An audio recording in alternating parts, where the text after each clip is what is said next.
leyendo versículos 1 al 3. Hechos 13, del 1 al 3. Madre, por favor. Había entonces en la iglesia que estaba en Antioquía profetas y maestros. Bernabé, Simón, el que se llamaba Niger, Lucio de Cyrene, Manaén, el que se había criado junto con Herodes en Tasca, y Saulo. Ministrando estos al Señor y ayunando, dijo al Espíritu Santo: apartadme a Bernabé y a Saulo para la obra a los que he llamado. Entonces, habiendo ayunado y orado, les impusieron las manos y los despidieron. Ahora no puedo centrarme solamente en estos versículos, porque son 52 versículos que vamos a ver el día de hoy. Pero me encantaría, me fascinaría poder hablar solo de estos 3 versículos, a mucha profundidad. Pero bueno, en Hechos capítulo 11, si se acuerdan por allá, vimos la fundación de esta iglesia de Antioquía, que es Antioquía de Siria, se llama a esta Antioquía. Vimos también Cirene, esta está como por acá. Por cierto, este es un mapa. Bueno, aquí está la isla de Chica. Vaya, aquí, digamos, está Antioquía.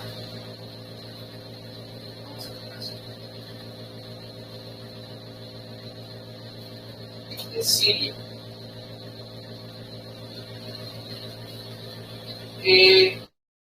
Todo esto conforma el reino romano. Si seguimos el mapa, si lo hiciéramos más chiquito, viéramos que por acá tal vez está el país en forma de J, ¿okay? Que ahorita es Italia, ¿verdad? Pero que todo esto conformaba el reino de Roma y era el imperio más grande conocido. Grecia. Ajá, exactamente. Es una especie de Grecia, ¿no? Por acá está lo que hoy sería Turquía y así nos vamos por toda esta región de Europa, Asia y África. Aquí está Egipto, nomás como para que tengamos una idea de cómo está. ¿Okay? Cuando Israel sale de la esclavitud de Egipto, en esta parte de acá es donde hace los 40 años. Es un triangulito, si ahí lo ven en un mapa más grande. La cuestión es que esta región es la región de Judea. Y ahí es donde nos hemos centrado estudiando los evangelios, estudiando parte del libro de los Hechos, en toda esta región que es Israel, ¿no? Por acá está la región de Galilea, Samaria, Judea, Tiro y Sidón, y así hay varios lugares. Nos hemos ido hasta Jope, ¿no? Con Pedro y cosas así, pero ahorita nos ubicamos más al norte, que es Antioquía de Siria. ¿Okay? Y les digo Antioquía de Siria porque hay muchas Antioquías y como muchas áreas y etcétera, etcétera. Entonces aquí es donde nos vamos a centrar porque hasta aquí ya llegó el Evangelio. ¿Okay? Aquí está Pablo y vimos la fundación de la iglesia en Antioquía en el capítulo 11. ¿Okay? Entonces este mapa, tan feo como se ve, nos va a ayudar el día de hoy a poder entender un poquito este viaje misionero, porque el día de hoy vamos a empezar con la primera parte del primer viaje misionero de Pablo con Bernabé. ¿Ok? Va. Entonces, en el capítulo 13 se nos dice que en la iglesia de Antioquía habían profetas y maestros, ¿no? Curiosamente, no se nos dice que habían apóstoles, no se nos dice que habían evangelistas, probablemente se ven estas cosas, pero se centran profetas y maestros. Y nótese que si en Efesios 4:11, que es donde vemos a los 5 ministerios famosos que son apóstoles, profetas, pastores y maestros, si tomamos eso como lo hemos estado estudiando, que pastores y maestros sea lo mismo, con el griego como está escrito, pues básicamente nos dice que aquí habían profetas y pastores, ¿no? Ahora, hay una diferencia entre un profeta y un maestro. Y déjenme enseñarles por qué. ¿Qué es un profeta? ¿Se acuerdan? Que habla de parte de Dios. Y en cierto sentido, ¿ahí lo ves mejor? Sí. en cierto sentido, el profeta habla un poquito más aplicacional para mi vida. ¿Sí se entiende? Porque él no nos va a decir, por ejemplo, no sirve prudencia, no fíjate de Jehová, no confíes en tu propia prudencia. Él te va a decir, Juancho, lo que estás haciendo está mal porque estás confiando en ti. ¿Entiendes? Ahí es algo más aplicativo para mi vida. El maestro entonces te enseña lo que dice la palabra de Dios. El profeta de alguna manera también aplica eso de manera personal, directa, de parte de Dios. Un profeta, estamos acostumbrados a que el profeta sea el que habla al futuro. Esto es lo que va a esto, no sé qué. Y puede ser, porque está hablando de parte de Dios, es un mensaje que, acuérdense, como dice 1 Corintios 14, sirve para exhortación, edificación y consolación. Entonces, de parte de Dios puede estarnos exhortando porque, como vimos con el profeta Agabo, va a venir un hambre en Jerusalén y entonces todos nos vamos a poner las pilas para mandarle dinero a Jerusalén porque está viniendo un hambre. Entonces habló del futuro, pero para algo práctico dentro de la iglesia. Y los profetas y todos los ministerios en sí eran deambulantes, o sea, no se quedaban fijos en un lugar, aunque tal vez era un lugar donde se congregaban, pero de todas maneras itinerantes era la palabra, ¿no? Como que van de aquí para allá. Y, por ejemplo, Pedro, vemos que él estaba en la iglesia de Jerusalén, ¿no? Pero de repente me voy a ir a Jope, me voy a ir a todos esos lugares y ahí se iba. Se fue también lo mandaron a Samaria, ¿te acuerdan cuando los samaritanos, que fue con Juan? Y así mismo los profetas, de repente en el capítulo 12 vimos que terminó que ciertos profetas estaban llegando ahí donde estaban ellos, y estaban los cuales Agabo, y él dijo estas cosas. Entonces pareciera que eran ministerios itinerantes que iban a cada iglesia consolando, exhortando, edificando, iban a cada iglesia dando lo que venía de parte de Dios. Y otro punto que me gustaría recalcar, que de verdad no me quiero encerrar en esto, pero ni siquiera estoy empezando con mis notas, entonces está peligroso, es que aquí no vemos jerarquías. Eran 5 personajes que estaban sirviendo como profetas y maestros. No se nos dice, y entonces vino Simón, a que le dice Níger, y él los mandó y les puso las manos, y él no se nos dice. Recibieron esto de parte del Espíritu Santo y se fueron. O sea, así es como tiene que funcionar la iglesia.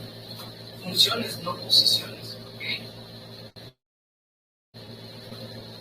Hablemos de los personajes. ¿Okay? ¿Quiénes eran los profetas y maestros? No se nos dice cuáles profetas, cuáles eran maestros. No se nos dice si todos eran profetas y maestros. Solo nos dice que acá había profetas y maestros y nos da la lista de 5. Pero es importante hablar de lo que no se nos dice, porque donde la Biblia calla, nosotros callamos. De repente podemos decir, es que por lo que vemos, Pablo era profeta. No sabemos. Bueno, ¿quién es el primero de la lista? Bernabé. ¿Qué significaba el apodo de Bernabé? Hijo de consolación. Ahí, cuando están tratando de dejar de insultar, pueden usar este hijo de consolación.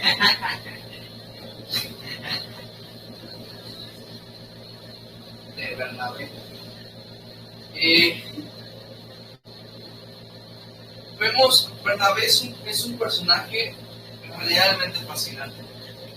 Yo sé que todos hablamos de Pablo, todos hablamos de Pedro, todos hablamos, pero cuando te enfocas en Bernabé, o sea, yo quiero ser esa persona, porque todavía no acaba Bernabé y su mucha gracia y mucha misericordia y mucho amor que tiene, pero pues para mí se me hace un personaje de lo más increíble. Apóstol también, por si no sabían. Ya cuando vayamos a más capítulos lo vamos a ver, pero Bernabé estaba en este grupo de profetas y maestros. ¿Qué más? Simón. Y como hay demasiados Simones en la Biblia, aquí lo diferencia diciendo que le decían Níger. Níger en el griego significa negro. ¿Okay? Ahora, este sí es un apodo más mexicano, ¿no? Como hijo de consolación, por cierto.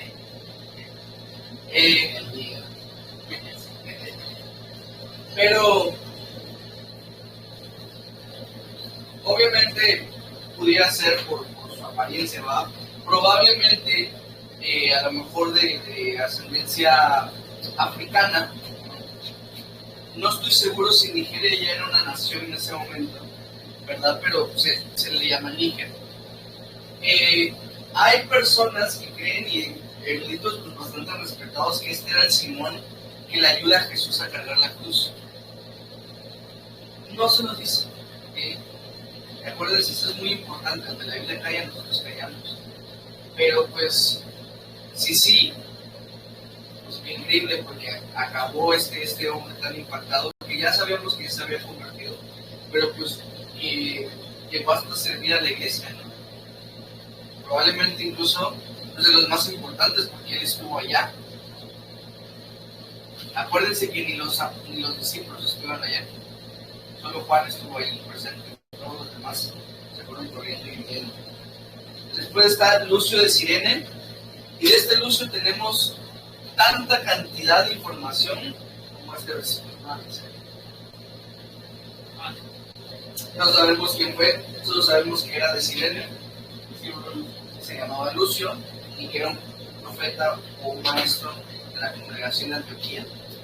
Y yo creo que esos son de los mejores siervos de Dios, los que en el anonimato siempre sé como Lucio.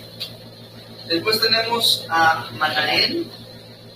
¿Cuál es la característica de Manaén? Junto con Herodes el tetrarca. Vimos 4 diferentes Herodes en el lenguaje bíblico. ¿Cuál era el tetrarca? No, es el hijo, ¿ok? Es el hijo. Estaba Herodes el Grande, después Herodes Antipa, después Herodes Agripa, y después Herodes Agripa II. Entonces el segundo, ¿ok?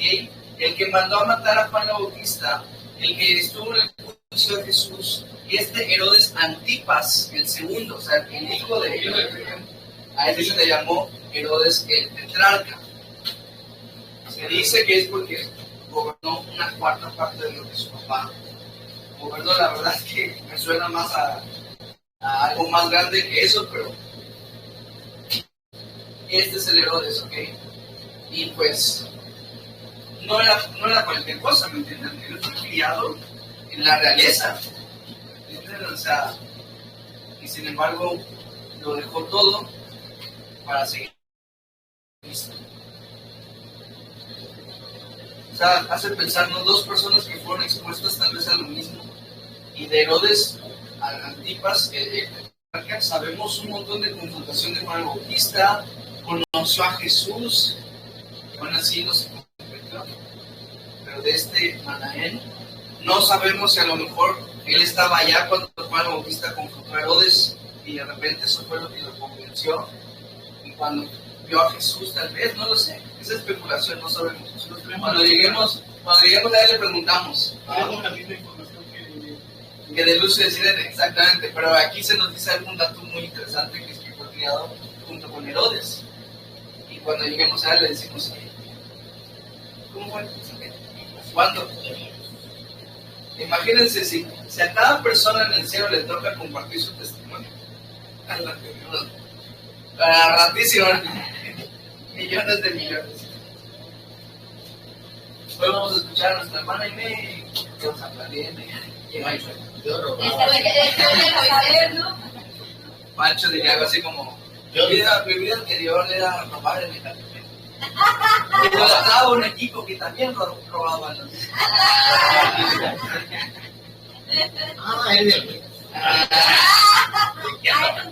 Bien, repetimos. Ese sería un cristiano penal. Tema para otra conversación, señores. Y por último, ¿a quién tenemos entre estos profetas? Saulo de Tarso. Curiosamente, al final de la lista. Y estoy seguro que cuando leyó el libro de Hechos después, le habrá encantado ese detalle, porque él era constantemente haciendo ese tipo de canciones. Efesios 3:8 dice, Pablo escribiendo, a mí, que soy menos que el más pequeño de todos los santos, me fue dada esta gracia de anunciar entre los gentiles y evangelios. A él mismo que sea menos. Pues estoy seguro que fue un detalle muy agradable. Yo creo que el énfasis no está tanto en los personajes, sino más bien en lo que pasó. ¿Qué pasa? Ellos estaban, dice aquí en la escritura, estaban ministrando, estaban orando. De repente, el Espíritu Santo les dice, apartadme a Bernabé y a Saulo para la obra en la que los he. Así que oraron otra vez, les impusieron las manos y los despidieron. El diablo, y una vez, vaya para allá. Entonces acá hay un paso muy importante y unos principios tal vez muy importantes para la toma de decisiones. ¿Okay? Me gustaría compartirte estos principios. Más allá de los que ya conocemos, ¿cuál es la metodología que hemos enseñado tantas veces? La guía de los Espíritu Santo, a través de la oración, la guía de la palabra, las autoridades, la paz interior, Exactamente. Esos son 5 pasos, ¿ok? Literalmente no es como que, bueno, ya tengo el 5, pero no tengo el 4. No, son 5 pasos a seguir. Sobre todo del 1 al 3. Guía del Espíritu Santo en oración, guía de la palabra, pues, en común con la palabra, confirmación de las autoridades a través de consultar con tus autoridades, puertas abiertas y de último, la paz interior. Acuérdense que puertas abiertas y paz interior no son necesarias, pero si están allá, también pueden servir como parte de la confirmación de que esto viene de parte de Dios. Ahora, esto ya lo sabemos, así que no nos vamos a enfocar en esto, aunque es demostrable que pasó estas cosas. ¿Okay? Ahí se los dejo de tarea. No les interesa. Si ustedes tienen deseo de aprender eso. Pero un segundo principio, cuando nos dice que están ellos ministrando, yo te digo lo siguiente: Dios te va a hablar mientras sirves. Ese es un principio muy importante para que tú aprendas. ¿Okay? Dios te va a hablar mientras sirves. ¿Por qué? Adán estaba buscando una esposa entre los animales. Tenía este deseo. ¿Y qué hace? Se pone a rascar el tucho. ¿No? Dios le dijo, ponle nombre a los animales, y Adán se va y le pone nombres a los animales. O sea, él obedece, él se pone a trabajar. Y mientras está trabajando, dice que cae en un sueño, y cuando se despierta, ahí está Eva. Dice, tú serás llamada varona, y de mí saliste, chiquita.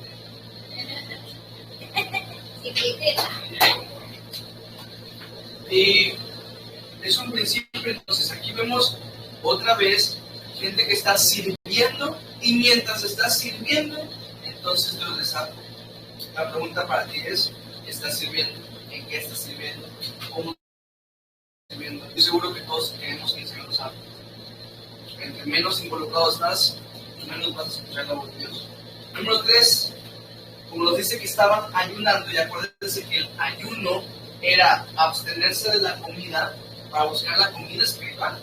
O sea, no solamente era dejar de comer, y cuando comes, desayunas, sino que el ayuno bíblicamente implica comer espiritualmente. No solamente es como que, bueno, no puedo comer hasta las 11 de la tarde, hasta las 11 de la mañana porque me van a hacer sus estudios. Señor, ya ayuné para ti. No. Estoy absteniéndome de la comida porque me estoy metiendo esta comida, ¿verdad? No solo el pan vive al hombre, sino toda palabra que sale de la boca de Dios. Entonces, el principio es el siguiente: Dios te va a hablar mientras te buscas. ¿Sí? Dios te va a hablar mientras te buscas. Ya vimos que mientras decir, tienes que estarle buscando. Ojo, no te confundas. Servirle no es igual a buscarle. Servirle es más bien por obediencia. Porque si no te vas a convertir en Marta y no en María. ¿Se acuerdan? Entonces, no es sinónimo de ya estoy yendo a las reuniones, ya estoy sirviendo, ya estoy buscándole. No. Tú búscalo de manera personal, ora, pasa tiempo en la palabra de Dios. ¿Okay? Y es más, te digo lo siguiente, no le busques solamente por buscar respuestas, ¿no? Que a veces tenemos esta decisión que tomar y entonces buscando. No. Mientras tú le estás buscando todos los días, Él te va a estar guiando todos los días. Pues. Va. Número 3, perdón. Como dice que después ayunaron y oraron otra vez. O sea, volvieron a hacer lo mismo que estaban haciendo antes. Curiosamente, tú y yo a lo mejor ya decidimos que esto vamos a hacer y creemos que viene parte de Dios y ya, lo dejamos de buscar. Ellos volvieron a ayunar, volvieron a orar para estar seguros. Así que el tercer principio es busca confirmación. ¿Okay? Busca confirmación.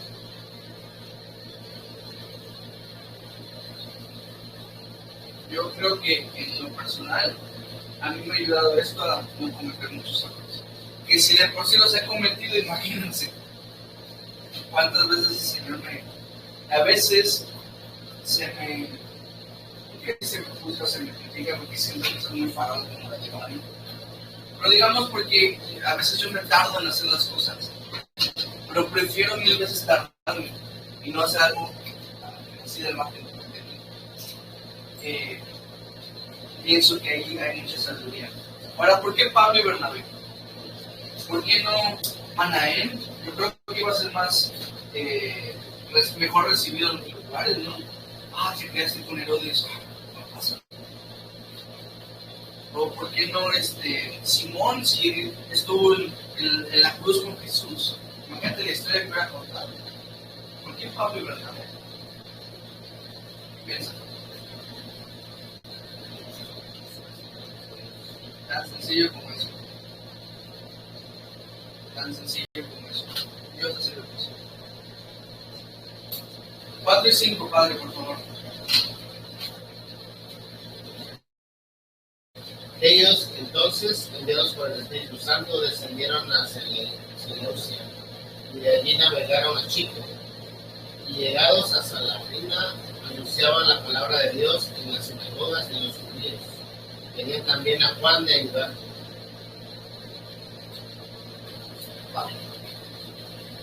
Seleucia básicamente es como la ciudad portuaria, ¿okay? La ciudad que estaba ahí. De ahí dice que van a la isla de Chipre. ¿Okay? Esta isla se llama Chipre. Creo que hasta el día de hoy tiene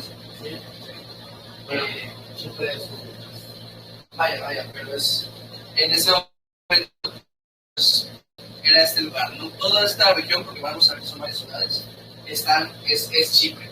Ahora, curiosamente, Bernabé era de allá. Eso lo vimos en Hechos capítulo 4, versículos 30, 36. Y Bernabé era de Chipre, ¿no? Y siento que hay como un deseo natural tuyos a contarles lo que Dios ha hecho contigo. A mí me pasó con mis papás, cuando yo conocí el Evangelio, los quería arrastrar, ¿no? Decir, vengan, quitarle el partido de Pumas al papá que de repente miraba los domingos, justo a esa hora decía, no es que hay partido. Y hasta que lo convencimos de que vaya, como que hay ese deseo natural de ir con los tuyos. Y aquí se nos da un dato también, que les acompaña alguien más. ¿Quién les acompaña? Juan, que es Marcos, ¿verdad? Marcos, el escritor del Evangelio de Marcos, ¿okay? Es Juan, pero también le dicen Marcos, ¿okay? Es su sobrenombre. Entonces, hoy se le conoce como Juan Marcos, ¿no? Porque hay muchos Juanes en la Biblia, así como el de Ávila también existen muchos Juanes. Y hasta ahí lo puse. Entonces, aquí se agrega Marcos, y Marcos curiosamente era sobrino de Bernabé, o sea que agarra a su sobrino, dice, vámonos. Y se va. Ya habíamos visto que Marcos también los acompañó a Antioquía. Cuando Bernabé dice, voy a buscar a Pablo porque esta cosa está increíble, y lo va a buscar, Marcos está con él. Y Marcos estaba en Antioquía también. Y ahora que van a hacer su primer viaje misionero, Marcos también les acompaña. Curiosamente, entre los evangelios, solo 2 de los evangelios fueron escritos por apóstoles. ¿Verdad? ¿Cuáles fueron? Mateo y Juan. ¿Okay? Lucas ni siquiera era judío, era gentil. ¿Okay? Marcos, pues estamos viendo este Marcos. Y dice que iba como ayudante. ¿Sabes cuál es la palabra ya? Diácono. Era un diácono. O sea, hace que el diácono no solamente sirve en una iglesia local específica. Tú eres diácono aquí o en Montreal, Canadá. ¿Verdad? Donde vayas sigues siendo un diácono y tienes que seguir sirviendo a la iglesia. Pero bueno, entonces lleva como diácono. Qué curioso, ¿va? A servir ahora a todo este viaje que van a hacer. Entonces, Pablo y Bernabé con Marcos, y de hecho en Gálatas también se nos dice que en algunos puntos se le añade Tito por allá. Empezaron su viaje misionero ¿hacia dónde? Hacia Chipre. Okay. Seleucia, como estaba cerca de Antioquía, lo más probable es que ya había cristianos, ya había una iglesia incluso formada. Entonces ellos no se detienen allá, de hecho la historia ni siquiera nos narra nada que pasó allá. Solo entonces se van a Chipre y empiezan a propagar el evangelio. Entonces, Oscar, por favor, del 6 al 12. Y habiendo atravesado toda la isla Pafos, hallaron a cierto mago, falso profeta judío llamado Jesús, que estaba con el procónsul Sergio Paulo, varón prudente. Llamando a Bernabé y a Saulo, deseaba oír la palabra de Dios, pero le resistía Elimas el mago, pues así se traduce su nombre, procurando apartar de la pena procónsul.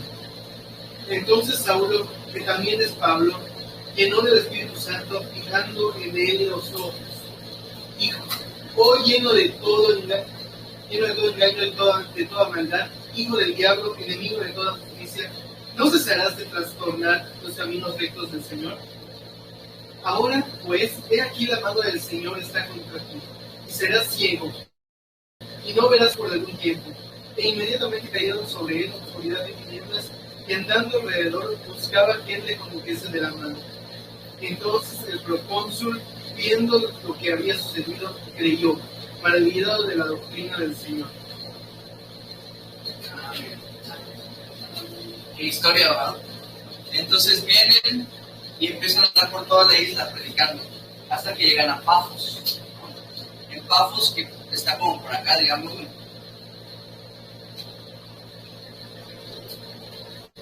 llegan, ¿va? Ahí se encuentran con 2 personajes de los más curiosos, ¿verdad? Que es Bar Jesús Elimas y el procónsul Sergio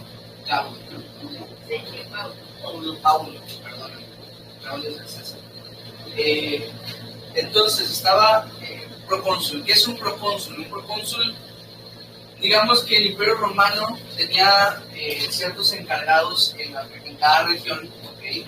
En las regiones donde no había guerra, donde no era necesario tener soldados, el Senado ponía procónsules, que era básicamente el encargado de toda la región de Chipre, Sergio Paulo. ¿Okay? Ahora, nótese, porque lo vamos a notar en cada parte del viaje de Pablo, que siempre sigue una misma metodología, que llega primero con los judíos. En Romanos 1:16 se nos dice: porque no me avergüenzo del evangelio, porque es poder de Dios para salvación. Dice al judío primeramente y también al griego. Pablo seguía esta filosofía en la cual iba primero con sus hermanos judíos, como tú y yo, depende de nuestro contexto, ¿no? A lo mejor si tú fuiste católico, de repente vas a predicar primero con los católicos y después con los demás, ¿no? o si toda la vida fuiste cristiano, vas primero con los cristianos que están desviados y después con los demás. O sea, eso es lo que hacía Pablo. Pablo se iba primero buscando a los judíos, que eran los que mejor iban a entender el mensaje del evangelio debido a que tenían el conocimiento, pero que muchas veces no fue así debido a su corazón malo. Pero bueno, sí, los judíos iban a hablar más el lenguaje de Pablo, pero acordémonos que ya pasaron muchísimos años desde que Pablo se convirtió, que ya había estado sirviendo en una iglesia gentil, o sea que muy, como que no sabía hablar con los gentiles tampoco, ¿me entiendes? Pero bueno, algo curioso que quisiera mencionarte es que un arqueólogo llamado William Mitchell Ramsey, un arqueólogo que comenzó su carrera siendo un ateo y después se convirtió debido a las muchas evidencias que encontró en la arqueología del Nuevo Testamento. Él de hecho descubrió varias cosas como como documentos en Chipre, como siguiendo los viajes de Pablo, hizo muchas aclaraciones también en las ciudades que Pablo visitó, una cosa increíble. Pero en Chipre llama mucho la atención un documento que él encontró donde dice que este procónsul Sergio y toda su familia se convirtió en el cristianismo. O sea que ahí tenemos una evidencia pues de que pasó históricamente, pero pues también algo que el libro de los Hechos no nos dice, ¿verdad? Solo se nos dice que él escuchó el evangelio, pero ahí en ese documento se dice que toda la familia de él creyó después. Qué cosa increíble, ¿no? Pero bueno, dice que este procónsul deseaba oír la palabra de Dios, así como ustedes están deseando escuchar. Y aparece este Bar Jesús, que también se le llama Elimas. Bar Jesús, ya lo hemos visto, pero te lo recuerdo. Cuando ves este Bar antes de, o sea, en el nombre, al principio del nombre, quiere decir hijo de. Por ejemplo, este es el hijo de Jesús. Acuérdense que Jesús era un nombre común también en la época, ¿okay? Es básicamente Josué del Antiguo Testamento, por eso es un nombre bastante común. Es como Saulo. Saulo se le puso, bueno, me imagino, su padre. Pero también era un nombre común porque viene de Saúl, el primer rey de Israel. Entonces, estos nombres eran también comunes. Entonces, este Bar Jesús era un hijo de un Jesús, que dice un comentarista. Y como a Lucas no le gustaba llamarlo así, entonces mejor le puso Elimas, ¿no? Para que ya se quede, porque no era digno. Elimas estuve tratando de investigar, lo más probable es que significaba un mago. ¿Okay? Acuérdense que no eran magos porque hacían magia, sino que así se le llamaba a los sabios que estudiaban las estrellas. Aquí se le llamaba magos, como astrólogos. No, astrólogos.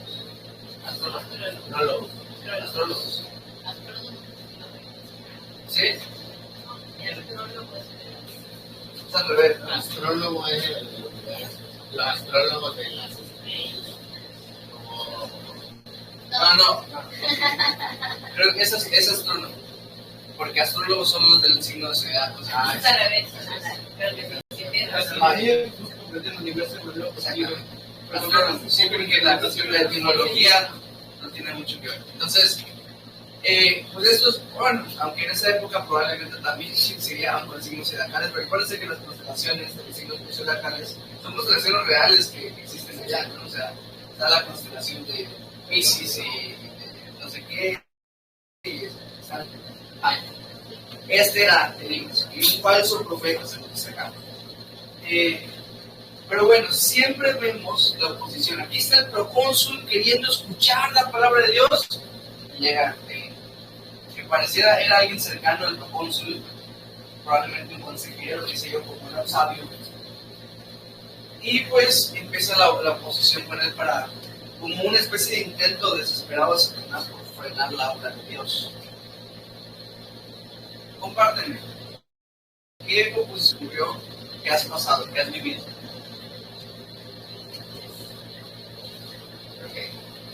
Una de las más comunes la semana pasada ya tenían la semana de pacientes y todo eso. Parecía que amanecí, me levanté como diría con el físico,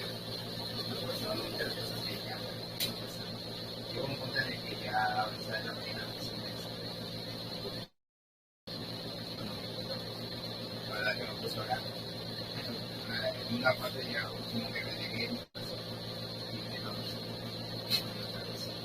así pasó, o sea, estaba con toda la intención de conectar con la paciencia. Paciencia que manejo a ti.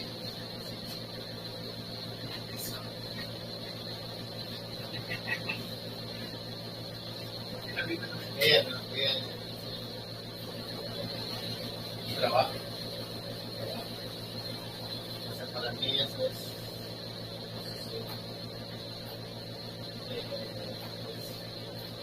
yo aparte de los roles sociales,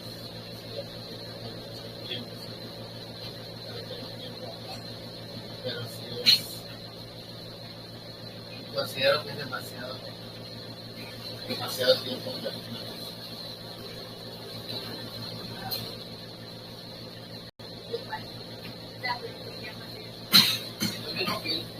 Sí, o sea, porque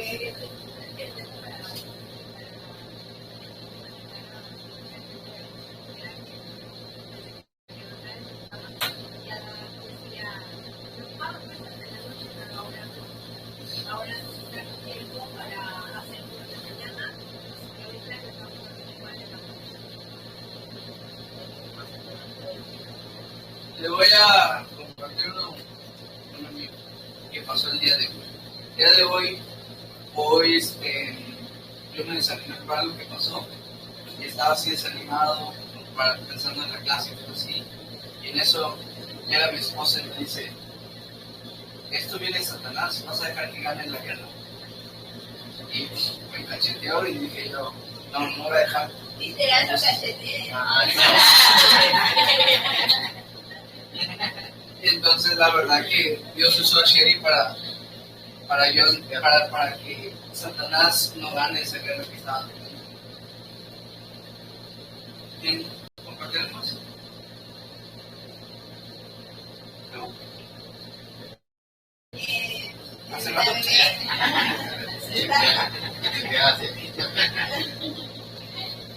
Yo creo que ponerlo urgente sobre lo importante siempre me pasa, porque me despierto teniendo la intención de hacer algo espiritual y se me ocurren mil cosas más que son urgentes de hacer, y de ahí ya de que lo importante siempre me pasa y me ha encontrado muchas veces pues dejar que algunas cosas salgan mal o imperfectas para poder sentarme a hacer el importante.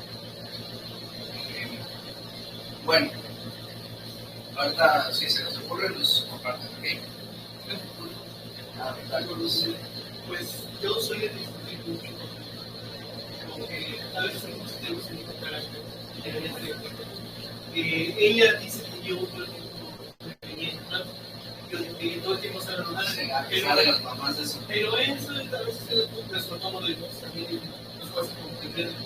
Digo, el lunes después del bautizo, tengo que discutir por eso y ella me dice, no podemos seguir así, no podemos seguir discutiendo. Ustedes que ya se están en una de no podemos seguir así, no podemos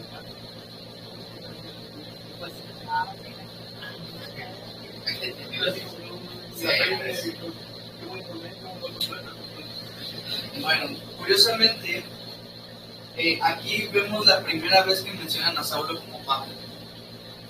Y si ustedes ven las dos palabras en el griego original, solo cambian la letra. Que es Saulos y Paulos. O sea, literalmente solo cambian la P por la S en nuestro alfabeto.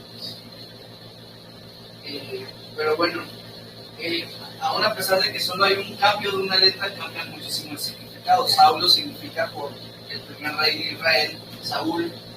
En cambio, Pablo es pequeño, eso es lo que significa. Y pues vaya que Pablo vivió de esa manera, ¿verdad? Él humillándose siempre. Esto era una práctica bastante común, tener un nombre judío y un nombre griego. Saulo era su nombre judío, Pablo era su nombre griego. Su ministerio iba a ser para los gentiles, entonces él significaba como Pablo, en lugar de como Saulo. Estaba escuchando en una prédica que me gustó mucho este detalle, que hablaba de la humillación y cómo la humillación para el mundo es una posición inferior a lo que tú te mereces. Eso es lo que dicen, ¿no? Es como que es humillante porque me están poniendo por debajo y yo me merezco estar más arriba. Pero, en cambio, en Cristo Jesús, la humillación es básicamente ponernos en la posición que nos corresponde, porque entendemos lo que merecemos en realidad, ¿no? O sea, ni siquiera merecemos estar en esa posición humillada. La merecemos el infierno, pues.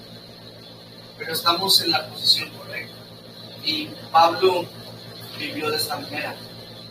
Ahora, ¿qué pasa?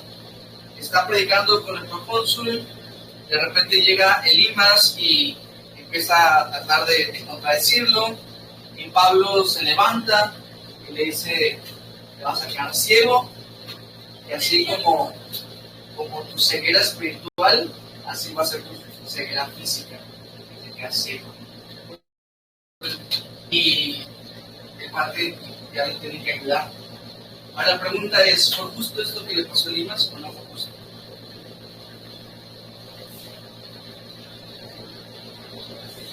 Yo creo que tenía que pasar, ¿no? Para que creyera.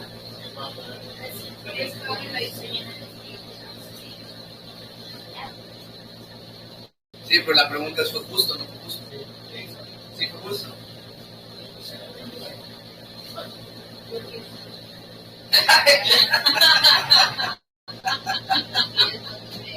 Para los que no escucharon, mi madre acaba de decir, ¿yo quién soy para juzgar a...? No, pues. Les voy a decir una cosa. No fue justo por la siguiente razón. Que lo justo hubiera sido que acabe en ese momento muerto y se vaya al infierno. Si hablamos de justicia, yo sé que suena muy gacho, ¿no? Yo creo que esto fue misericordioso de parte de Dios porque solo se le fue la vista. Él, a partir de ese momento, hubiera dicho, no hombre, lo que esto está predicando es real. Me tengo que humillar y tengo que ceder. Y me arrepiento y ahora voy a... O sea, ve la oportunidad que se le está dando. ¿Me entienden? Eso yo creo que es más misericordia que justicia. ¿Me entienden? Porque por estar en contra de Dios, lo que se merece el infierno no se merece una nalgadita, pues. Pero esto es misericordia porque tuvo ahora el chance, pues, de reconocer la verdad de parte de Dios. Muchas personas, de hecho, tienen a Pablo como alguien muy severo, alguien muy duro, muy estricto. Pero yo digo, ajá, pero ¿con quiénes? O así. ¿No? Porque cuando tú ves en sus cartas que regañaba y exhortaba, ¿a quiénes? No a los que se portaban bien, pues, ¿no? Sino a los que hacían cosas malas. Y si tú crees que sí, eso es maldad de parte de Pablo, pues ¿cómo está tu relación con Dios, no? Porque Dios es el que ama disciplina. O sea, entonces me estás diciendo que Dios es un Dios malo porque nos corrige. Pero bueno, ¿cuál fue el resultado de todo esto? En el versículo 12. Fuerte, fuerte. Entonces el procónsul, viendo lo que había sucedido, creyó, maravillado de la doctrina del Señor. Ojo, maravillado de la doctrina, no del milagro. Ese es un dato muy importante, pienso yo. Pero bueno, versículo 3, si quieren tocar a Gaby, por favor.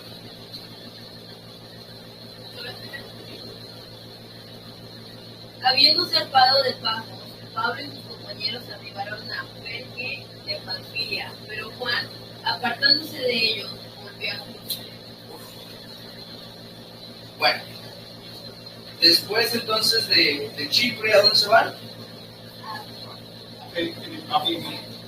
No, estaban en Pafos.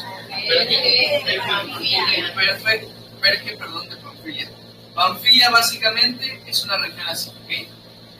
Básicamente, es la región de Panfilia. Entonces se van a Perge. Bienvenidos a Perge. Entonces están viajando. Aquí se van para acá y aquí están yendo. ¿Okay? Pero pasó algo. ¿Qué pasó? Juan apartó de ellos y volvió a Jerusalén. Juan dijo, se van para acá. Bueno, nos vemos. Bueno, de hecho nos vemos, se fue para Jerusalén. para que quiero que me apoyen para que vayamos un poquito más rápido. Les voy a dar un versículo a cada uno. Y si quieren, pueden anotarlo de esta manera. Pongan el pasaje y al lado les va a dar un título de ese pasaje. Entonces lo pueden anotar, pero como ustedes quieran. Entonces, madre, por favor, Marcos 15, 51, 52. Marcos 15, 51, 52. Padre, Hechos 12, 12. Hechos 12, 12. Oscar, Hechos 13, 15. Hechos 13, 15. Gaby, Hechos 13, 13.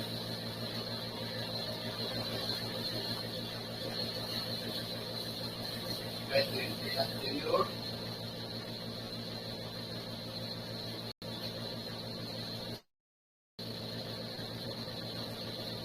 Bueno, era Hechos 13, 5. El de Oscar. Mi amor, Hechos 15 del 36 al 40. Hechos 15 del 36 al 40. Juan, 1 de Pedro 5:13. 1 de Pedro 5:13. Después anoten Marcos, o sea, todo el Evangelio. No lo vamos a leer porque no lo leer Marcos. Y el último pasaje va a ser 2 de Timoteo 4:11. 2 de Timoteo 4:11. Básicamente, porque si hay un par de versículos más, básicamente estos son los versículos donde conocemos la vida de Marcos. ¿Okay? Y quiero que comencemos así. Primero, Marcos lo conocemos como Marcos el Curioso. Marcos el Curioso, y lo vamos a ver con Marcos 15 del 51 al 52, que no trae madre. Ese es Marcos el Curioso. ¿Okay? ¿Qué dice? 15, 51 y 52.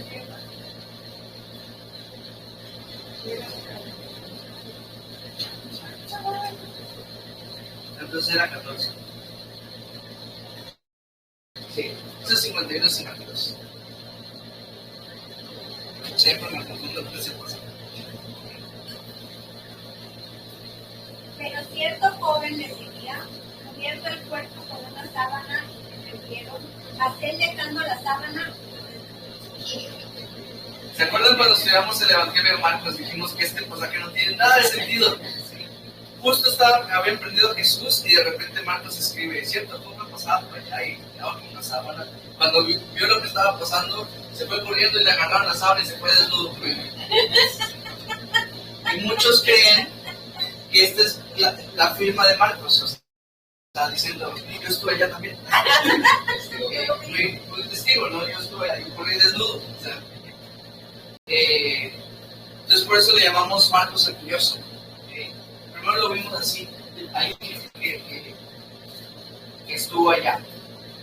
Después vamos a ver Marcos el Pasivo. Hechos 12:12. ¿Qué dice el Padre? Y habiendo considerado esto, llegó a casa de María, la madre de Juan, el que tenía por nombre Marcos, que muchos estaban reunidos con él. Y le puse aquí pasivo porque no se nos dice que Marcos estaba activamente sirviendo en la iglesia. Se nos dice que fueron a orar a su casa, ¿no? Y a la casa de su mamá, y pues, que es la mamá de Marcos, ¿no? O sea, y que Marcos estuvo allá. No se nos dice absolutamente nada más. Después vemos en Hechos 13:5 a un Marcos el Aventado. El Aventado. ¿Qué dice Hechos 13:5? Ya lo leímos. ¿Qué dice Oscar? Llegando a Samaria, anunciaban la palabra de Dios en las sinagogas de los judíos. Tenía también Juan de ayudante. Entonces, Marcos dijo, yo también voy a ese viaje misionero. Y se avienta. Probablemente vio lo duro y tupido de las misiones y dijo, no hombre, yo aquí no, ¿va? O sea, él se aventó. Por eso no le puse ni que tenía mucha fe, porque de alguna manera él se regresa, pues, ¿no? Y Y entonces vemos a Marcos, el desertor, en Hechos 13:13, que va a leer ahorita David otra vez. Habiendo zarpado de Pafos, Pablo y sus compañeros arribaron a Perge de Panfilia, pero Juan, apartándose de ellos, volvió a Jerusalén. Entonces, desertor. No se nos dice por qué, pero sabemos que no fue una buena razón por lo que pasa después. Vemos en Hechos 15, 36 al 40 a Marcos el divisor. Marcos el divisor. ¿Qué dice Hechos 15, 36 al 40? Dice, después de algunos días, Pablo dijo a Bernabé, volvamos a visitar a los hermanos en todas las ciudades en que hemos anunciado la palabra del Señor, para ver cómo están. Y Bernabé quería que llevasen consigo a Juan, el cual tenía por sobrenombre Marcos. Pero a Pablo no le parecía bien llevar consigo al que se había apartado de ellos desde Panfilia, y no había ido con ellos a la obra. Y hubo tal desacuerdo entre ellos que se separaron el uno del otro. Bernabé, tomando a Marcos, navegó a Chipre, y Pablo, escogiendo a Silas, salió encomendado por los hermanos a la gracia del Señor. Híjole. Como una de las pocas victorias que tuvo Satanás. Vemos que lideró a esta pareja que tantos años estuvo juntos sirviendo al Señor. Y Marcos vino a ser la razón, ¿no? Bernabé, con este corazón de misericordia, de consolación, dijo, no, vamos a darle otro chance. Pablo dijo, a este desertor, a este rebelde, no hombre, no, ¿para qué lo quiere en la obra? Se va a volver a ir. Y entonces se lleva Pablo a Silas y Bernabé a Marcos. Y vemos a un Marcos como divisor. Pero aquí no acaba su historia. En 1 Pedro 5:13 vemos ahora a Marcos, el discípulo. 1 Pedro 5:13, ¿qué dice Guachito? Dice, la iglesia que se madura, elegirá juntamente con vosotros, hermanos, y Pedro dice, Marcos, mi hijo. O sea, mi hijo. Se dice por la tradición que Pedro acoge a Marcos y lo hace su discípulo. Y como hemos visto también con Pablo, ese tipo de discipulado se encariñaban tanto que decían mi hijo. Y de hecho, el evangelio de Marcos se dice que es el evangelio de Pedro porque él escucha todas las cosas que él hace en el evangelio. Porque pues, Marcos fue un discípulo de Pedro, que era tan cercano a él que escribe su texto. Después vemos a un Marcos que se vuelve ya muy relevante, como que madura. Ahora se vuelve Marcos el evangelista. Marcos el evangelista. En todo el evangelio de Marcos, pues por eso se le llama evangelista, porque escribe un evangelio. Y al final, como si esto fuera unas películas de las de antes que sí necesitaban un final feliz, vemos a un Marcos restaurado. ¿Okay? Marcos el restaurado, si lo quieren poner como lo hemos estado poniendo. Segunda de Timoteo 4:11 dice lo siguiente: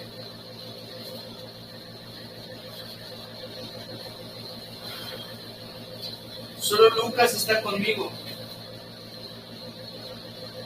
Toma a Marcos y tráele contigo porque me es útil para el ministerio.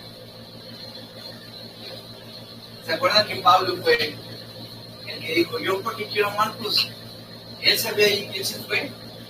Y aquí es el mismo Pablo que escribe, tráete a Marcos también, porque me es útil. ¿Qué historia? Si tuviéramos el tiempo para comenzar esto, qué historia es la de Marcos. Por historias como la de él, es que siempre les digo que Dios ama restaurar las cosas que el pecado acaba de escribir. No es tarde, hermano. De las historias de redención más bellas que vemos en la Escritura. Vamos a avanzar porque ya es tarde, pero hasta donde lleguemos. ¿Quién toca? Tócate, Lucas. 14 al 23, por favor.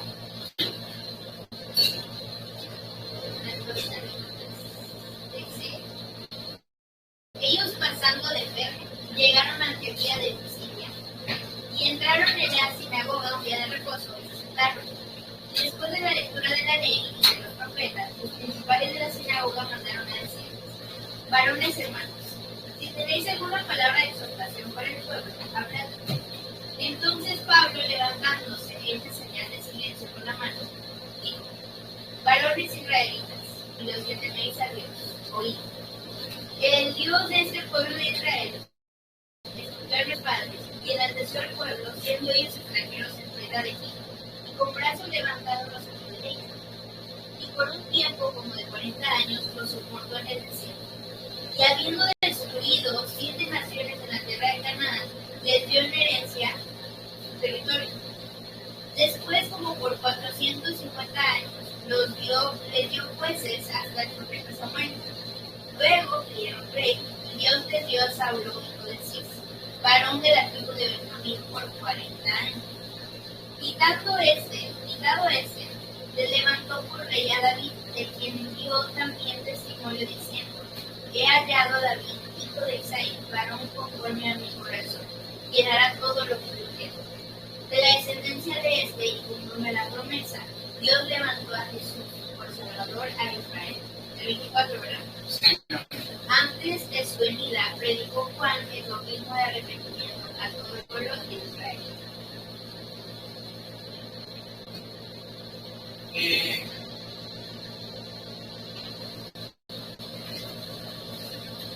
Hasta el 23. Dice que pasan de Perge hacia Antioquía de Pisidia. Y aquí hacen la diferencia, pues, porque aquí había la Antioquía de Siria, acá está la Antioquía de Pisidia. No siguen están dando como que esta vuelta, ¿no? Ya en Antioquía de Pisidia se le conoce como la región de Galacia. ¿Les suena ese nombre? ¿Verdad? La carta que se escribió a los Gálatas se escribe a todas las iglesias de esta región, que es la que vamos a ver hoy. Cuando tú pienses, cuando tú estudies, cuando tú leas Gálatas por próxima vez, piensa en estas iglesias, porque esto a ellos se está refiriendo Pablo cuando escribe a los Gálatas, a todas estas que vamos a ver el día de hoy. Bueno, y el día de la próxima semana, si Dios quiere. Entonces, son regiones diferentes. Esta es Panfilia, Galacia, Chipre, y están acá. ¿Va? Y curiosamente en Gálatas 4:13 se nos dice, Pablo les escribe a los Gálatas diciéndoles que ellos saben cómo llegó, que llegó por necesidad, que llegó enfermo. O sea que algo que no nos dice Lucas es que pasaron de acá a acá por alguna enfermedad.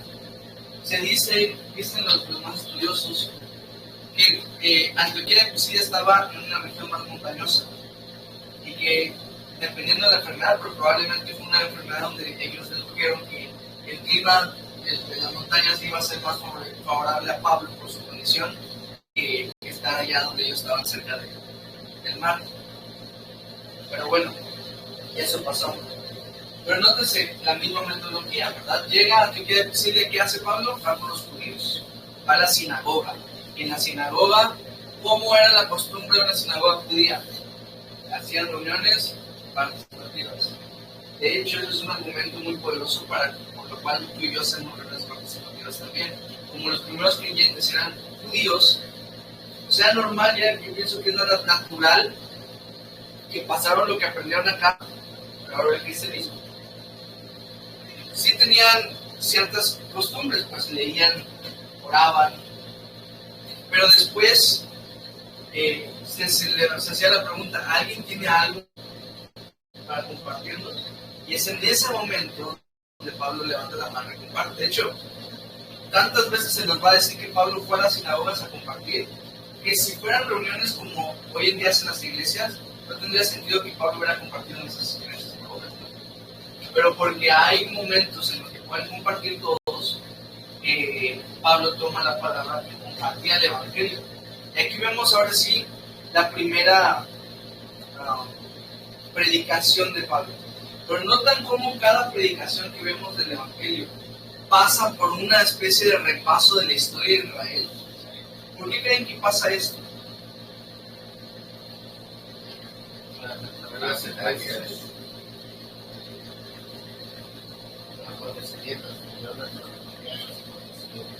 Sí, vaya, pero pues ellos eran judíos y ya se sabían la cronología, ¿no? Les voy a decir lo que yo creo. Yo creo que Pablo aquí demuestra cómo siempre fue el plan A de Dios. Cómo todo siempre fue lo que Dios quiso hacer, ¿no? Cómo siempre, o sea, toda la historia apunta hacia Cristo. Yo en mi Biblia tengo escrito en la parte de adelante donde dice Santa Biblia de Escuela, le escribo siempre algo. La redención del hombre efectuada por Dios por medio de Cristo, porque creo que es el tema principal de la Biblia. Todas las veces que he tenido siempre he hecho eso.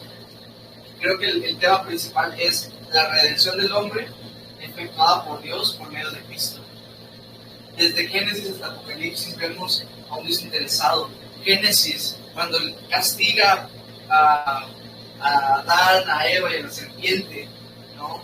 Da la primera promesa al Señor. Le dice, la serpiente te herirá en el calcañar, pero tú le herirás en la cabeza, tú la matarás.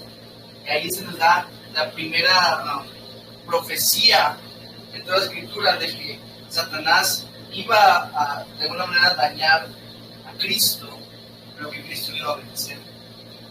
Y eso fue lo que pasó. Cristo sufrió la cruz, sufrió por nuestros pecados, pero al final obtuvo la eterna victoria que tú y yo gozamos el día de hoy. Entonces, de principio a fin, la Biblia se trata de la redención del hombre. Toda la historia se trata de esto, toda la vida se trata de esto, toda tu vida se trata de Cristo también. Cuando comienzas a poner a Cristo en el centro de tu vida, vas a ver que toda tu vida va a comenzar a tener sentido.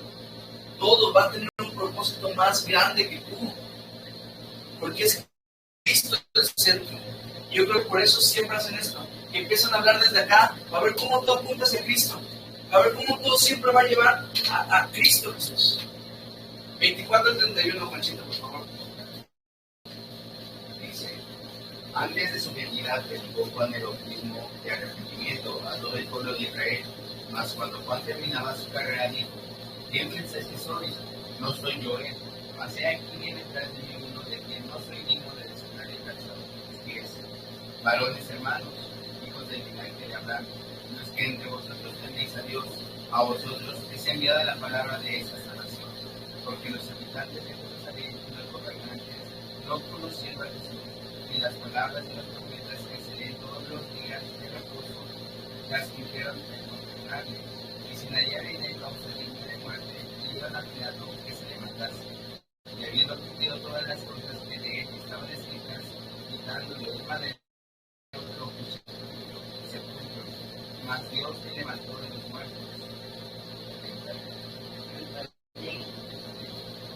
Y él desapareció durante muchos días a los que habían subido juntamente con él de Galilea a Jerusalén, los cuales ahora son testigos del pueblo.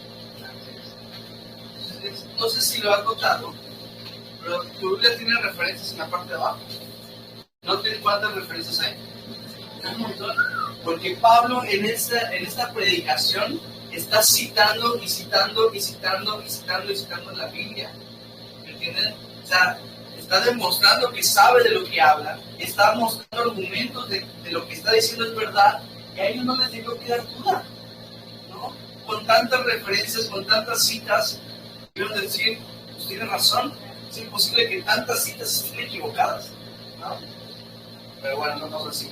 Juan el Bautista, y lo increíble que fue, preparó el camino para la primera venida del Señor, y hoy tú y yo somos los Juanes del Bautista de hoy, que estamos preparando el camino para su segunda vida. Ahora tú y yo, y debemos seguir también su corazón, su ejemplo, que no se sentía digno ni de desatar la correa de los pies. O sea, ni el trabajo del más bajo de los esclavos. Y curiosamente, Pablo cita a Juan el Bautista como citaba la palabra de Dios, poniendo lo que dijo Juan el Bautista también como palabra de Dios. Pero miren el versículo 27, dice: porque los habitantes de Jerusalén y sus gobernantes, no conociendo a Jesús ni las palabras de los profetas que se leen todos los días del reposo, las cumplieron al condenarle. De nuevo, el plan A de Dios, no fue el plan B, no fue como que, ay rayos, la humanidad se está perdiendo, voy a mandar a mi hijo. No, él desde antes de fundar la tierra dice que ya había destinado a su hijo Jesús como sacrificio. No importa si tú lo sabes o no, estás cumpliendo el plan de Dios. ¿Me entiendes? Dios es soberano, porque no depende de las cosas que tú hagas. Esa es su soberanía. Ahora dice en el 29 que lo pusieron en un madero, y es algo a propósito de lo que hace Pablo de llamar a la cruz madero en lugar de cruz, porque la escritura en Deuteronomio 21 dice que maldito es todo aquel que es colgado en un madero, y Gálatas 3:13 nos dice que Jesús se hizo maldición por nosotros para que nosotros ahora seamos bendición en él. Pero bueno, podemos ver acá que habla del pecado, de la obra de Cristo y de la decisión. De nuevo. De hecho, vamos a ver la decisión ahorita después. Pero el 30, después de todo esto que murió y lo pusieron en madero y todo esto, el versículo 30 se alza como una frase gloriosa. Dice: mas Dios le levantó de los muertos. Mas Dios, es esos peros que te digo que aparecen en las escrituras que son gloriosos. Mataron a Jesús, pero Dios le levantó de los muertos. Increíble. ¿Cómo compruebas tú que un hecho realmente pasó? ¿Cómo lo puedes comprobar? Nomás de una fuente que es el mismo hecho.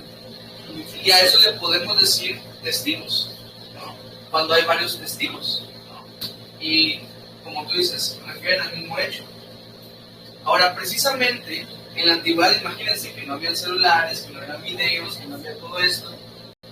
¿Con qué creen que comprobaban que un hecho realmente pasó? Con testigos.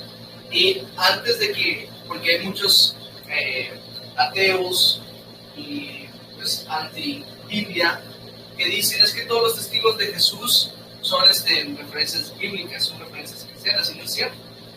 De hecho, yo sigo a un podcast que se llama Veritas Fidei, y da un montón de argumentos y cita literalmente muchos historiadores que no son cristianos, que no fueron cristianos y que murieron cristianos, que hacían referencia a esos eventos que aparecen en la palabra de Dios. Esa es la forma en la que se mueve el día de hoy, y también se mueve en la antigüedad. Se movía en la antigüedad. Por eso dice: y él se apareció durante muchos días a los que habían subido juntamente con el de Galilea, o sea, a los apóstoles de verdad, los cuales ahora son sus testigos ante el pueblo. Y en 1 Corintios 15, desde 4 al 7, se nos dice que a más de 500 personas se le apareció a Jesús. O sea, había más de 500 referencias de que un evento pasó. 1 Corintios 15, 4 al 7. Se nos habla de 500 hermanos, se nos habla de los apóstoles de Santiago, y sabemos que incluso a Pablo se le apareció, ¿verdad? En aquella luz cuando lo tiró el caballo, que no hubo ningún caballo, según la Biblia. Venga, nos faltan 2 secciones. ¿Qué dice? Bailamos, rapidito. Nos quedamos. ¿Ya nos terminamos?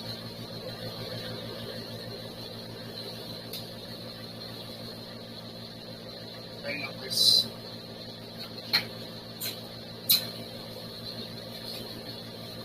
¿Qué hacemos?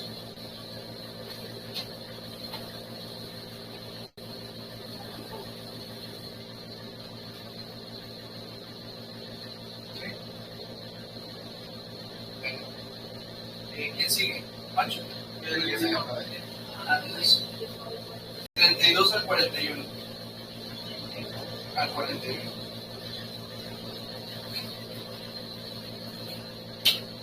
Y nosotros también nos apoyamos en el evangelio de aquella promesa hecha a nuestros padres, la cual Dios ha cumplido a los hijos de ellos, a nosotros, resucitando a Jesús como está escrito también en el Salmo. Y hijo eres tú, no te he engendrado hoy. En cuanto a que Él se levantó de los muertos para nunca más volver a Dios, os daré las misericordias fieles de la vida.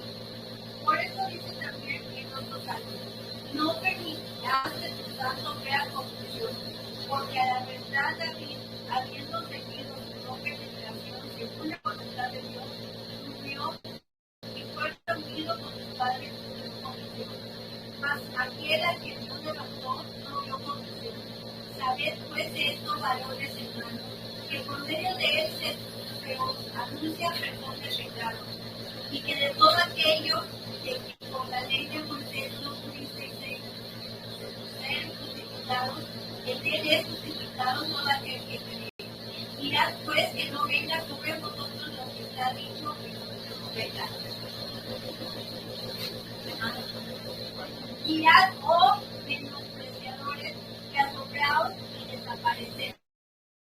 Formad una obra en vuestros días, obra que no creeréis si hay por la contraria. Y ven cómo en la parte final de la predicación del Evangelio de Pablo los lleva a una decisión ahora. Y me imagino que ese último versículo de Habacuc que habla de que cosas que no te esperabas, eso es lo que va a hacer el Señor. Me imagino que eso también era algo que Pablo lo confrontó, pues, ¿no? Diciendo, ¿cómo el Evangelio también para los gentiles, ¿no? Si tú miras el 32 y 33 conmigo, dice, y nosotros también nos anunciamos el Evangelio de aquella promesa que hecha a nuestros padres, al cual Dios ha cumplido a los hijos de ellos. Este es el Evangelio. Lo que Dios prometió, Dios lo cumplió. ¿Sí?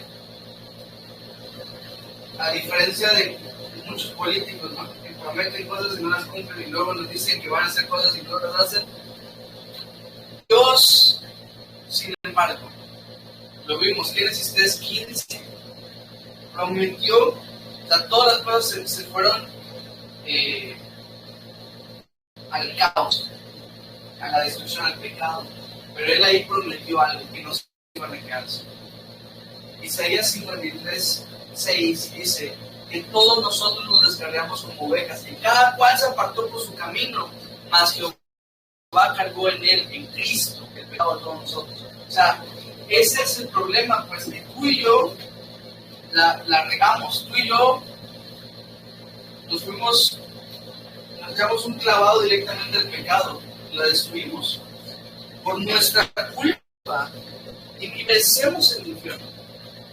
Pero Dios cargó en Cristo Jesús nuestro pecado y ha pagado. Entonces el Señor ha restaurado lo que nosotros vimos por los pecados. Ese es el Evangelio. ¿Entienden? Ahora, es curioso ver que volvemos a escuchar el argumento de David. Lo que David dijo en un salmo, que su siervo no verá corrupción. Y Pablo, así como Pedro, también explica qué significa esto, ¿verdad?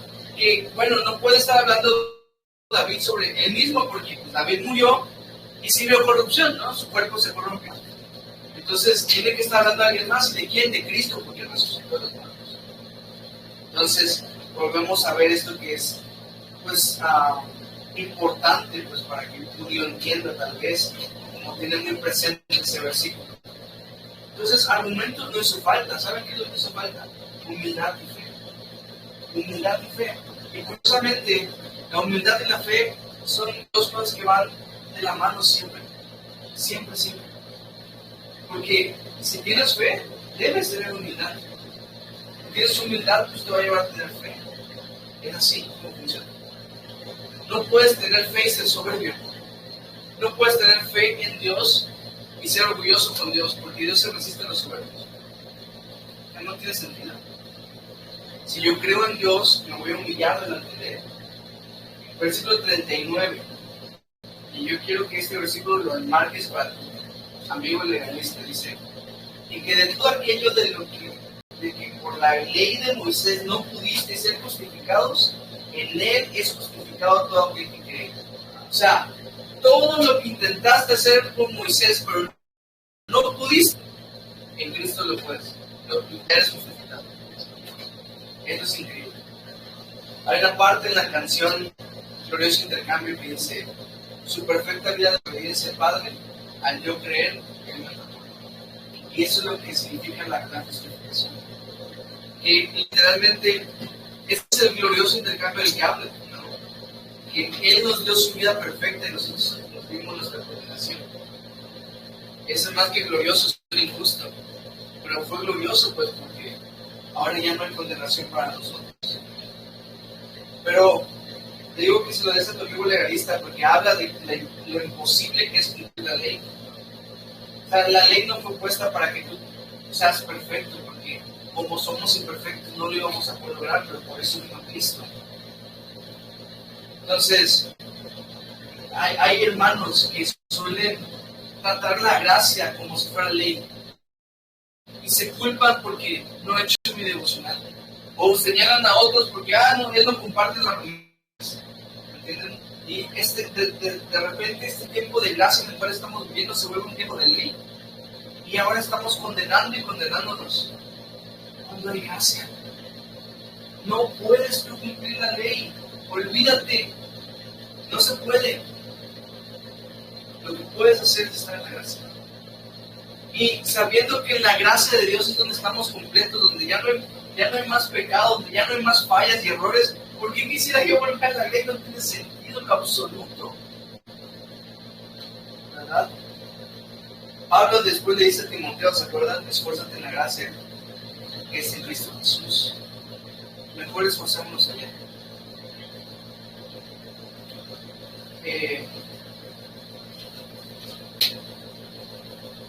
41 dice: mirad cómo los pescadores de asombrados y desaparecer, porque yo hago una obra en vuestros días, obra que no creeréis, si alguien os la contare. Y esto está hablando de Habacuc 1:5, cuando Dios le dice a Habacuc,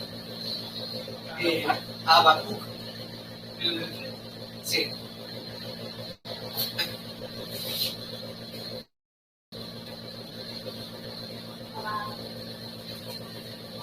Habacuc 1:5. Habacuc está diciendo: Señor, ¿por qué no corriges a lo malo que está acá? ¿No ves cómo están tratando tu ley? Y Dios le dice: claro que los voy a corregir, voy a mandar a los babilonios para matarlos a todos. Y dice: ¿qué? El Señor no era para tanto. Y dice, yo hago una obra en vuestros días que no creeréis si alguien nos la contare. ¿Cómo Dios va a usar a los gentiles para corregirnos a nosotros los judíos? O sea, es imposible de creer. Y me imagino que fue lo que fue impactante para Habacuc, porque después se nos narra la plática que tiene con Dios y parece una especie de: Señor, ¿pero por qué? Y Dios le empieza a explicar ese tipo de cosas. Sobre esto, el comentarista Warren Wiersbe dice lo siguiente: en el Antiguo Testamento Dios utilizó a los gentiles para castigar a los judíos, y en el Nuevo Testamento Dios utilizó a los judíos para salvar a los gentiles. Porque Jesús vino a los judíos y murió por los judíos, y los judíos fueron los que crucificaron a Cristo, pero lo usó para que tú y yo hoy estemos aquí. Qué preciosura, qué obra más increíble. Y en la predicación de Pablo vemos que habla del perdón y de la justificación. Dos cosas que van a ser esenciales en todas las predicaciones de Pablo. Pero el perdón, así lo decía, creo que fue Gusi, que decía que en el perdón de pecados nuestra deuda se vuelve cero. Pero con la justificación se nos da como un crédito extra, ¿no? Que antes no teníamos. O sea, no solamente pasamos de negativos a cero, sino que ahora estamos muy positivos, ¿no? Porque tenemos la vida de Cristo. ¿Cómo tú y yo vamos a ser llamados perfectos?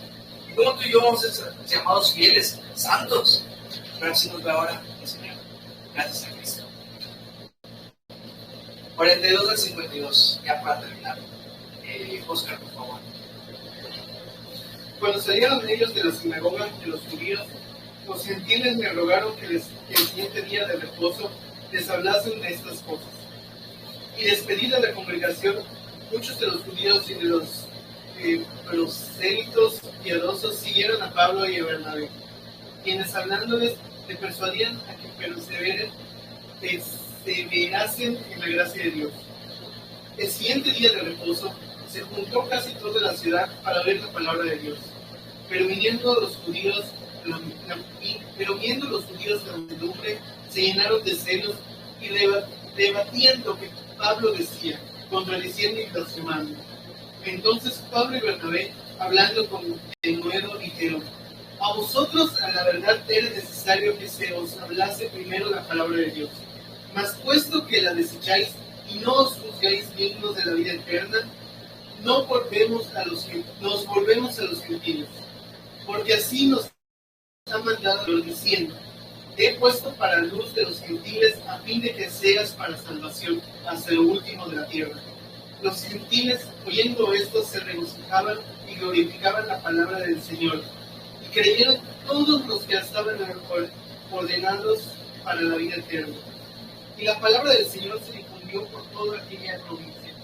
Pero los judíos instigaron a mujeres piadosas y distinguidas y a los principales de la ciudad, y levantaron persecución contra Pablo y Bernabé, y los expulsaron de sus límites. Ellos entonces, sacudiendo contra ellos el polvo de sus pies, llegaron a Iconio, y los discípulos estaban llenos de gozo y del Espíritu Santo.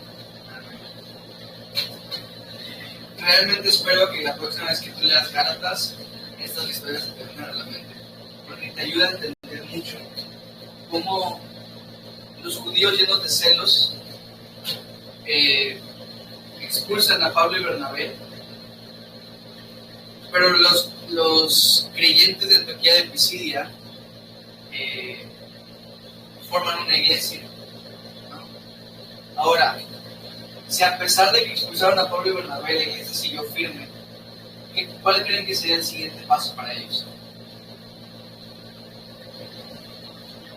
Tú eres un judío enemigo de la iglesia, estás celoso porque casi toda la ciudad quiere creer.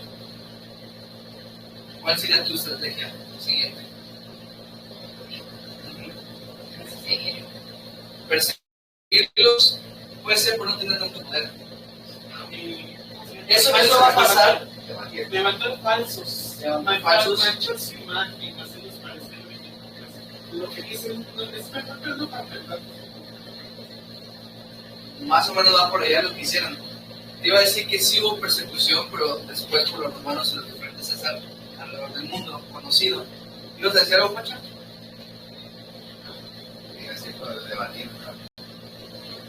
Va.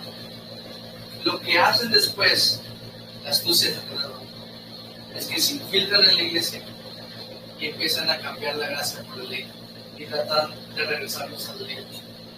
Y entonces Gálatas escribe para corregir, para que no vuelvan a la ley, para establecer qué es la gracia y cómo vivir en la gracia. Por eso escribe Gálatas.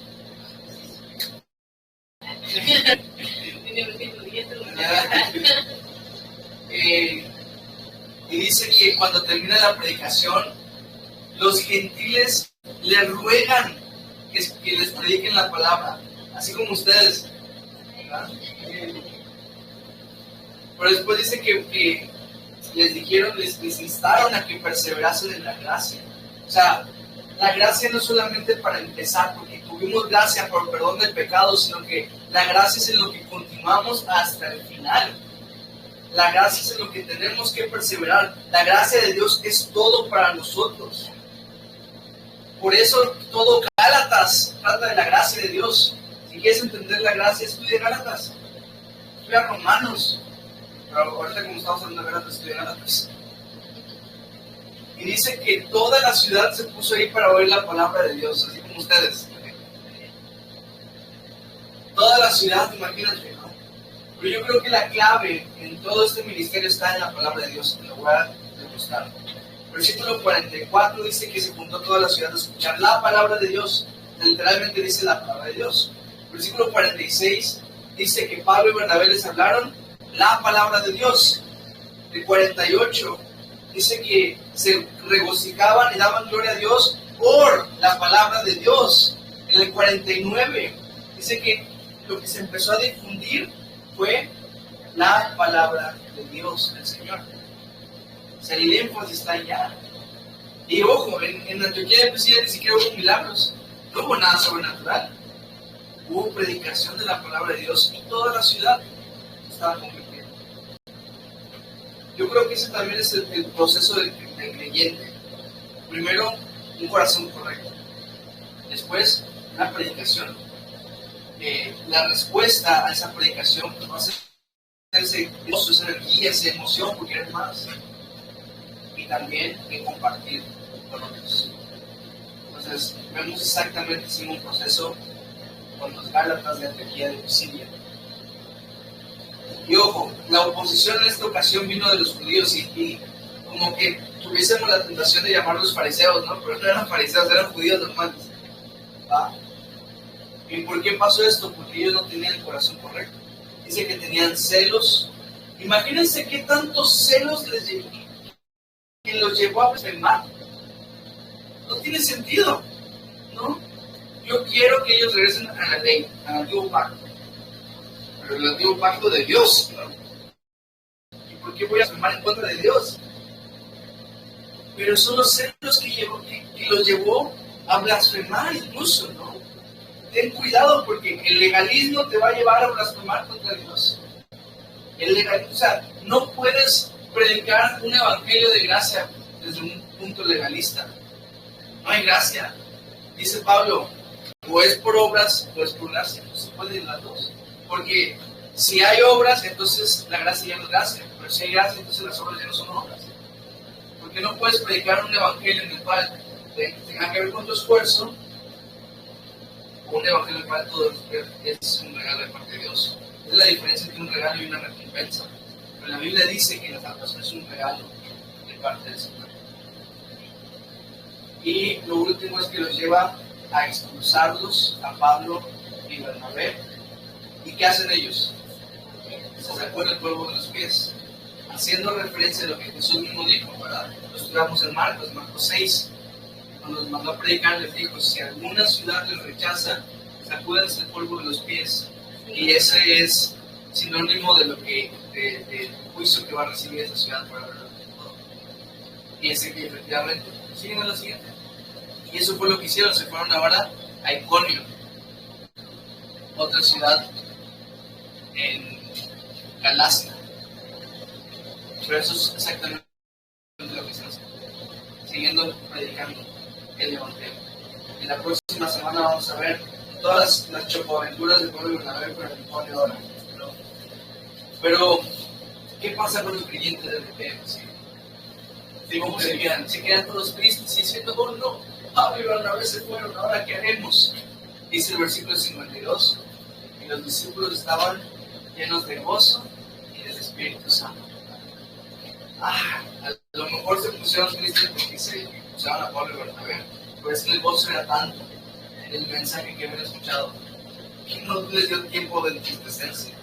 Y pareciera que el gozo y el Espíritu Santo van de la mano, porque lo hemos visto varias veces, como los que están llenos del Espíritu están llenos de gozo también. Entonces, ¿quieres saber si alguien está lleno del Espíritu? Está lleno de gozo. Pero bueno, familia, capítulo 13. Pero sí